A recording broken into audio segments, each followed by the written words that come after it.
Good evening and thanks for joining us. This is ASU Television News. My name is Usman Khatun Umar. The headlines. Vice President Kashim Shettima urges governors to accelerate business-enabling reforms to maximize $750 million World Bank program. FCT Minister assures teachers warns on insecurity politics. FCT Health Board stresses timely immunization for children. Court remands dismissed ASP, 4 others over alleged extrajudicial killing in Delta. Thank you once again for joining us, and now details of the news. Vice President Kashim Shettima on Tuesday implored state governments to accelerate business-enabling reforms to unlock the full potential of the $750 million World Bank-assisted State Action on Business-Enabling Reforms (SEBA) program. Vice President Shettima spoke at a stakeholder meeting on optimizing the implementation of SEBA program at the Presidential Villa in Abuja. According to him, enabling a thriving business environment nationwide has become necessary to attract domestic and global capital, enhance local infrastructure, and drive substantial economic growth. He noted that a fully implemented SEBA program would help create a more predictable and transparent business environment. He also listed other benefits of the program to include attracting domestic and foreign investment, strengthening private sector confidence, reducing the cost of doing business, expanding digital and physical infrastructure, improving access to land and commercial justice systems, and enhancing the competitiveness of the state. On her part, the Minister of State for Budget and Economic Planning, Dr. Doris Uzoka Anite, encouraged stakeholders to address identified implementation bottlenecks as the SEBA program delivered in its intended outcomes for Nigeria in line with the Renewed Hope agenda. The Minister of the Federal Capital Territory, Barrister Ezenwonye Somwike, has assured protesting teachers and civil society organizations in Abuja that security agencies are working to secure the release of abducted teachers and students in Oyo State. Addressing demonstrators at the FCT Administration Secretariat on Tuesday, Barrister Wike said federal government remains committed to ensuring the safe return of all victims of recent school abductions. He noted that security agencies are actively pursuing efforts to rescue those in captivity. The minister expressed confidence in the country's security institutions, stating that authorities are doing everything possible to secure the prompt release of the abducted teachers and students. The minister, however, cautioned against politicizing security challenges, stressing that insecurity is a national problem that affects all parts of the country. He urged citizens to adopt a united approach in confronting threats to lives and property. He further disclosed that security agencies have made progress in their operations and called for national solidarity, emphasizing that an attack on any community should be viewed as a concern for the entire nation. The protest followed growing concerns over recent school kidnappings, with teachers, groups, and civil society organizations demanding stronger security measures and the safe return of the victims. FCT Primary Healthcare Board, in collaboration with its partners, has re-emphasized the importance of timely immunization for all children aged 6 to 59 months within the FCT. The Executive Secretary, Dr. Daniel Gazama, represented by Director of Primary Healthcare, Dr. Nicholas Okoli, during a media orientation for Maternal, Newborn and Child Health Week, stated that the Maternal, Newborn and Child Health Week is a biennial event which comes up May and June and November, December every year, and appealed to parents and caregivers to make their awards available for this exercise. He informed that vaccines and supplements have been made available to reduce maternal, newborn and child health mortality in the nation's capital. State Nutrition Officer Mrs. Chinyere Ekweme said over 1.5 million children aged 6 to 59 months will be reached during this week beginning 3rd June to 7th of June 2026 within the FCT. She informed that vitamin A supplements will be administered to all eligible children at the mosques, churches, schools, markets and playgrounds.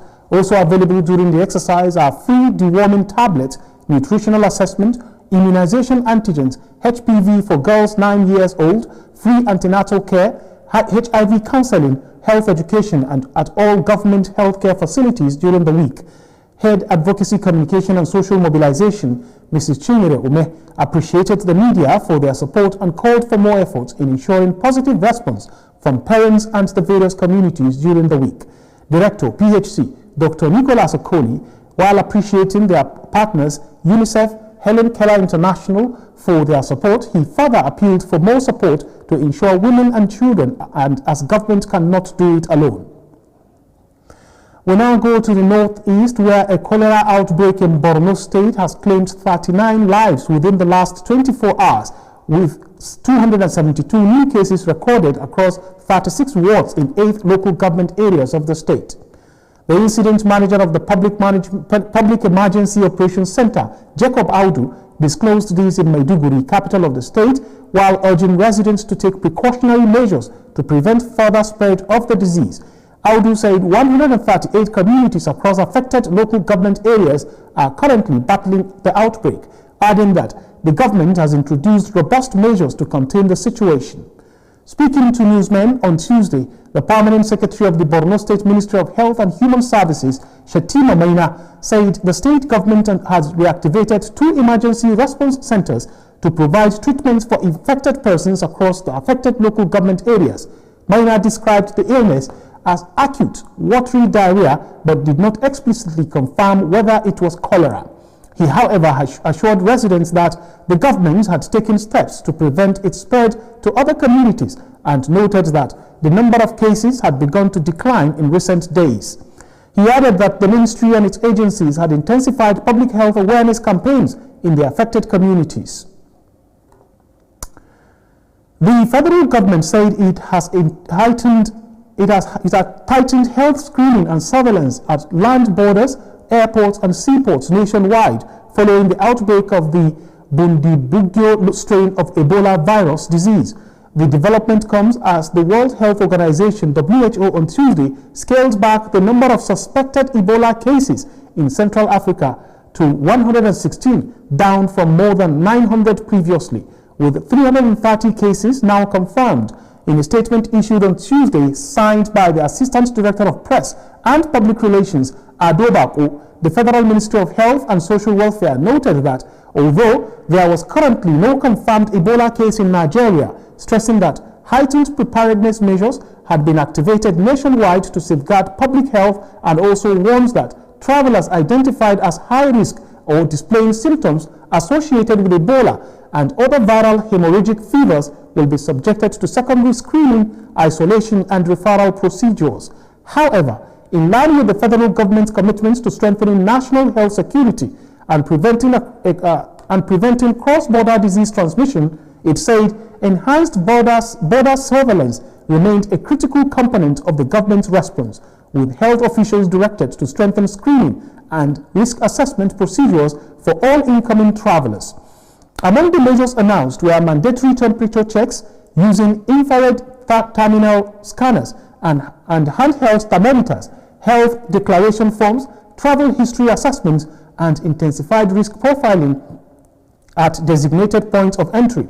The ministry said authorities had activated enhanced travelers' risk assessment and screening procedures at designated points of entry and put in place secondary screening, isolation and referral mechanisms for travelers presenting symptoms consistent with viral hemorrhagic fevers.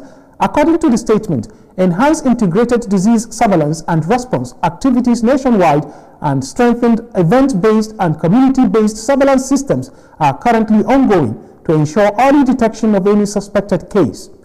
The government also disclosed that primary health emergency operation centers had been activated, while rapid response teams at national and subnational levels had also been placed on standby as part of efforts to prepare the healthcare system for a potential outbreak. Hospitals and clinics were directed to strengthen infection prevention and control measures, improve triage systems, and ensure prompt reporting of suspected cases. It urged Nigerians not to panic, stressing that the measures were precautionary and intended to ensure the country remained prepared for any eventuality. It also advised members of the public to maintain regular hand hygiene, avoid direct contact with bodily fluids of symptomatic individuals, refrain from handling dead animals or bushmeat from unknown sources, and promptly report unusual illnesses or deaths to health authorities. The chairman of Abaji Area Council, Alhaji Abubakar Umar Abdullahi, represented by the vice chairman, Alhaji Isa Makkah, chaired the 2026 tender bid opening exercise held at the council's conference hall in Abaji, marking a significant step in the council's procurement process for the implementation of developmental projects and service delivery initiatives aimed at improving the welfare of the residents across the area council. The tender opening exercise was conducted in strict adherence to due process, transparency and accountability with representatives of various bidding companies, stakeholders and members of the public in attendance. Also present were members of the Monitoring Observation Team from the Federal Capital Development Authority, FCDA, who monitored the proceedings to ensure full compliance and established procurement guidelines and regulations. Speaking during the exercise, the Vice Chairman reaffirmed the administration's commitment to fairness, openness and prudent management of public resources. He noted that the Council remains dedicated to ensuring that all contracts are awarded based on merit, competence and value for money. The presence of the FCDA monitoring team further underscored the Council's resolve to uphold transparency and best practices in the procurement process, thereby promoting public confidence in governance and project execution. The exercise concluded successfully with the opening and documentation of bids submitted by contractors seeking to execute various projects earmarked for the 2026 fiscal year.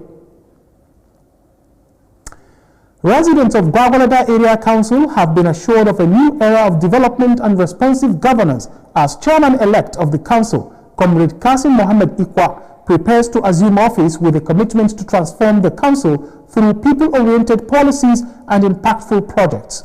Speaking ahead of the inauguration of the new administration, Comrade Ikwa said the expectations of the people are high and justified, noting that his administration fully understands the enormous responsibility entrusted to it by the electorate.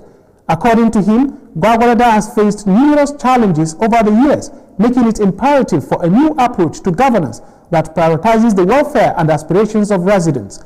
He emphasized that his administration is determined to change the narrative by introducing fresh ideas, promoting inclusive governance, and implementing developmental projects that will positively impact communities across the area council. The Gwagwalada chairman-elect stated that the incoming administration will focus on development, accountability, transparency, and efficient service delivery with the ultimate goal of building a prosperous and united Gwagwalada for all. Comrade Ikwa also appealed to residents, stakeholders, and supporters to continue praying for the success of the administration, stressing that collective support would be crucial in achieving the vision for a greater Gwagwalada. He therefore expressed optimism about the future of the area council and prayed for divine wisdom, strength, and guidance to effectively serve the people as preparations continue for the inauguration of the new administration. Many residents have expressed hope that the incoming leadership will deliver on its promises and usher in a new chapter of progress and prosperity in Gwagwalada Area Council. And in case you just tuned in, you're watching ASO Television News. Remember, you can watch us live on DSTV channel 392, also on StarTimes TV channel 127, and on Free TV we are on channel 507. We're also on the YouTube band on channel 38. Still ahead in the news, court orders death by hanging for 4 convicted over Owo church massacre. For details of these and more, do stay with us. We'll be back after this short break.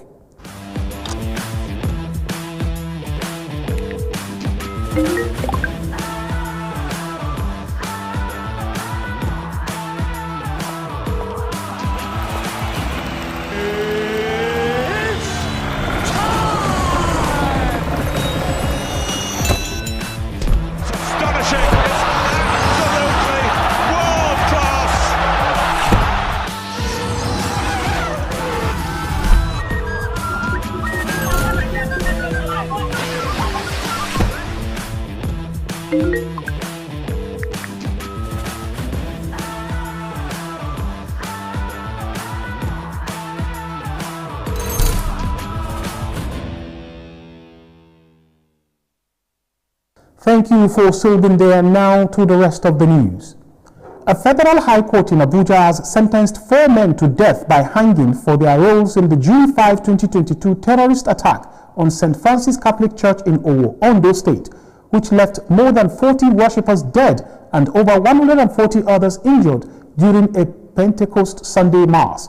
Justice Emeka Nwite convicted Idris Abdul Malik Omeza, Al-Qasim Idris, Jamiu Abdul Malik, and Abdul Halim Idris on multiple terrorism-related charges, including membership of the proscribed terrorist group Al-Shabaab, who masterminded the attack, ruling that the prosecution had proven its case beyond reasonable doubt in the trial that began in December 2025. The attack, which involved gunfire and explosives inside and around the church, sparked national and international condemnation. The trial began in December 2025 with several witnesses, including the priest who officiated the mass, testifying under witness protection measures. Meanwhile, a fifth defendant, Momo Otuho Abubakar, was discharged and acquitted after the court found insufficient evidence linking him to the attack or to terrorism financing.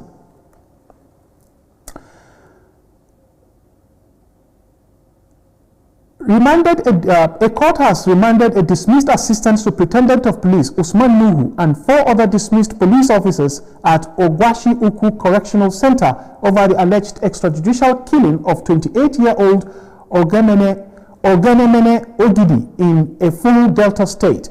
The suspects were brought before the court on Monday in connection with the April 26, 2026 shooting of Ogidi, popularly known as OG Milan, an incident that sparked widespread public outrage after a video of the killing circulated on social media. The officers are facing proceedings under charge number DTHC ASB CRM 66-2020 before Justice Marshall Onome Umukoro. At the hearing, the presiding judge ordered that the defendants be remanded for 15 working days pending legal advice from the Delta State Attorney General. The court also directed that all subsequent proceedings involving the accused persons be conducted virtually.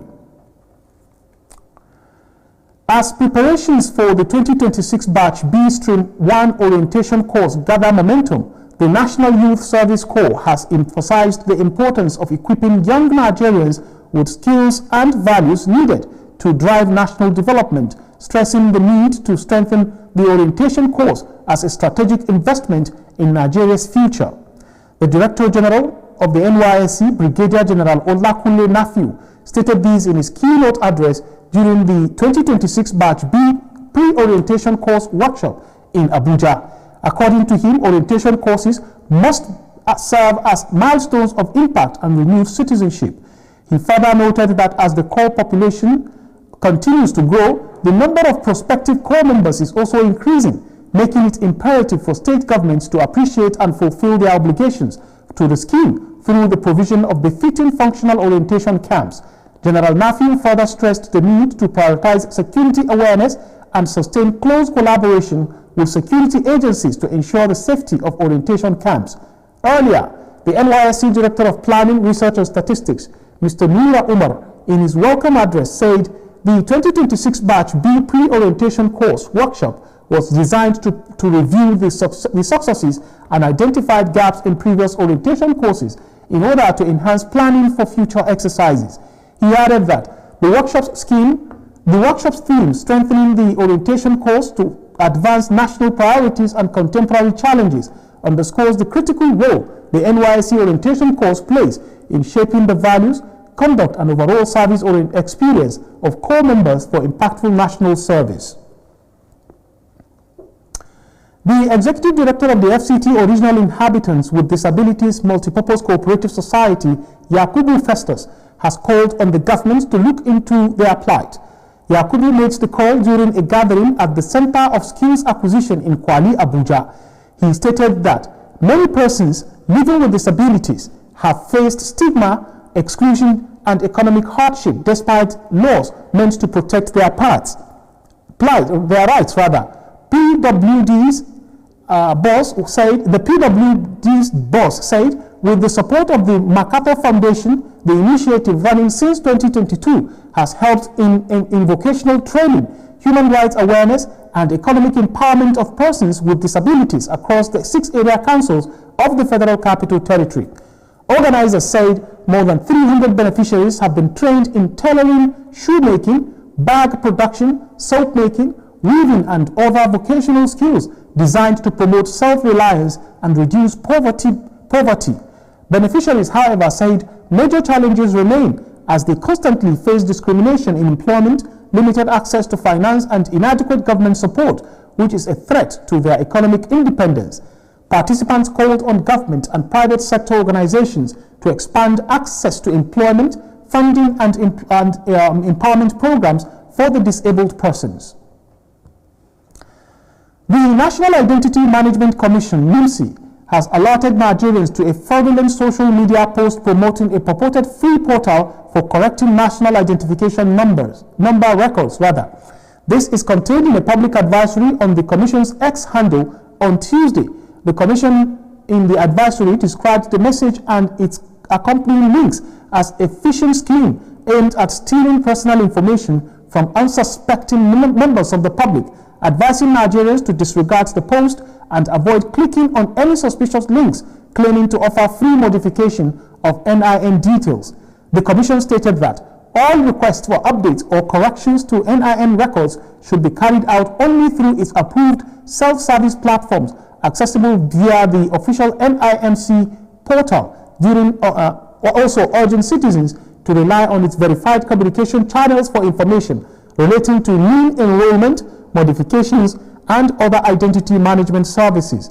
It reiterated its commitments to protecting citizens' identity data and maintaining the integrity of the country's identity management system, while encouraging members of the public to report any suspicious messages, websites, or activities falsely claiming affiliation with the Commission to the appropriate authorities.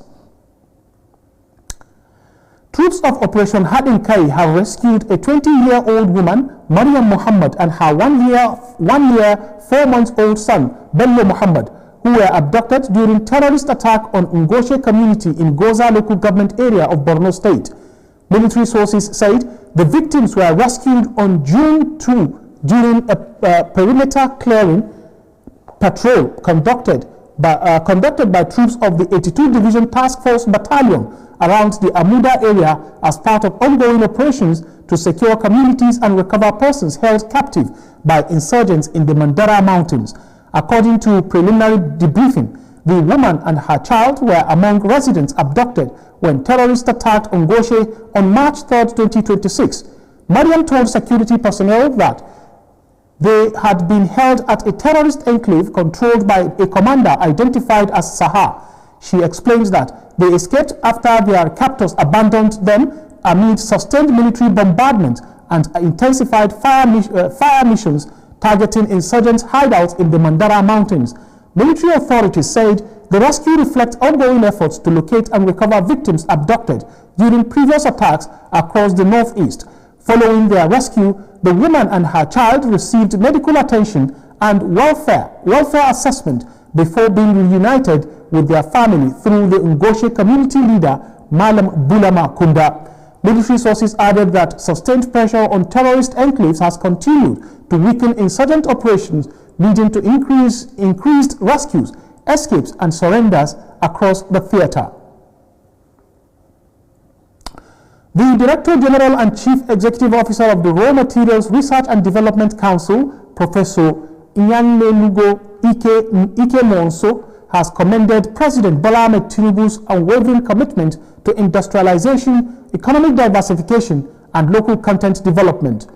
Professor Ike Monso described the President's economic policies as critical drivers of the Council's mandate and Nigeria's industrial transformation agenda.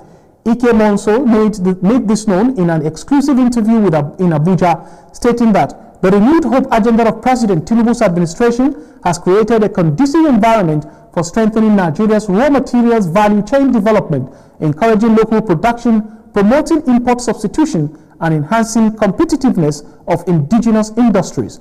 According to the DG, the President's vision for a resilient and productive economy resonates strongly with the core mandate of the RMRDC. He disclosed that the administration's emphasis on economic self-reliance, growth of the manufacturing sector, and value addition aligns directly with the Council's statutory responsibility of promoting development, utilization and sustainable development and utilization of Nigeria's abundant raw materials resources. He noted that several policy initiatives introduced by the federal government have reinforced the importance of local sourcing of industrial inputs and have encouraged greater investment in research, innovation and technology-driven industrial development.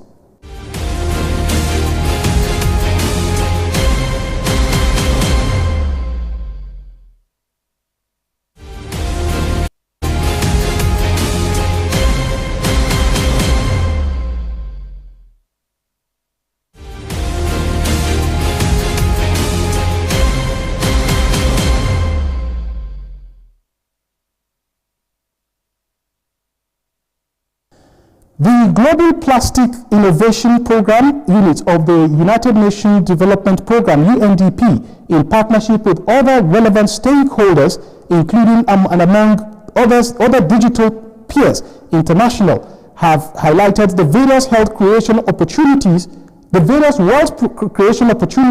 in plastic recycling subsector to improving national development. National Coordinator of UNDP GEF Small Grants Program, Dr. Ibironke Olubamise, and the Chief Executive Officer of the Digital Peers International on a tour to the Gosa refuse dump site around Idu Industrial Layout in Abuja, enumerated the resultant impact. Our correspondent, Ile Emeje, has more. Speaking with newsmen during the sensitization tour in Abuja, National Coordinator of the UNDP GEF Small Grants Program, Dr. Ibironke Olubamise, and Chief Executive Officer of Digital Peers International, Dr. Mrs. Ibukun Odusote, highlight on the initiative and support. GEF is the largest funder of environmental problems all over the world, especially in developing countries. So any project, any idea, any innovation that will help us to manage our environment in a more sustainable way, we are always interested. And of course, everybody knows now that plastic is a big deal. I assure them that the government that we have is very responsible and responsive.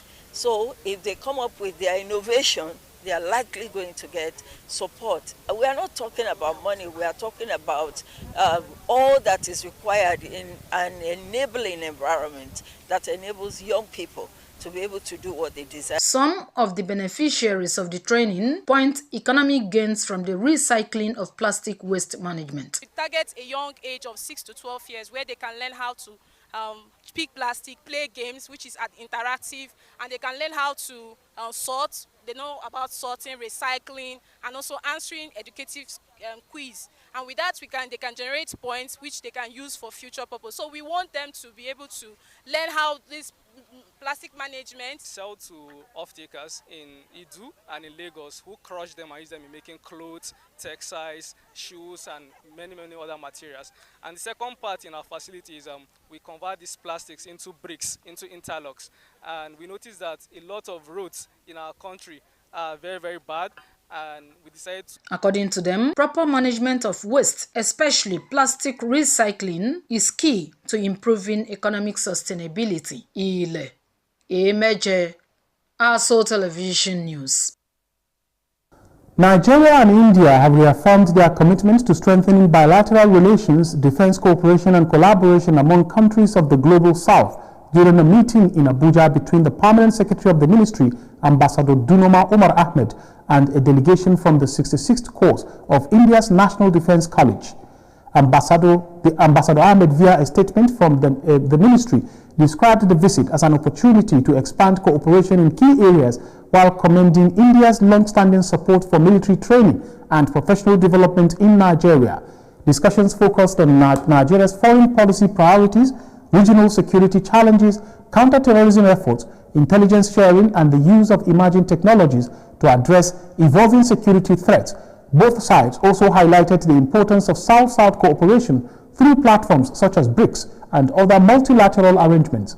Speaking on behalf of the delegation, Indian Defense Advisor to Nigeria, Colonel Manoj lauded the enduring relationship between both countries and expressed confidence that continued engagement would further strengthen cooperation.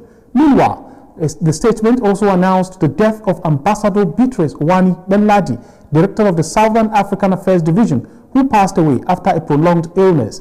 The ministry described her as a dedicated career diplomat who served Nigeria with distinction in missions across Egypt, the United Kingdom and Spain, and extended condolences to her family, colleagues and loved ones. And on that note, we've come to the end of the news at this time. But before we go, let's remind you that the federal government said it has tightened health screening and surveillance at land borders, airports and seaports nationwide following the outbreak of the Bundibugyo strain of Ebola virus disease. That's the bulletin. I am Usman Khatun Umar. Thanks for watching and good evening.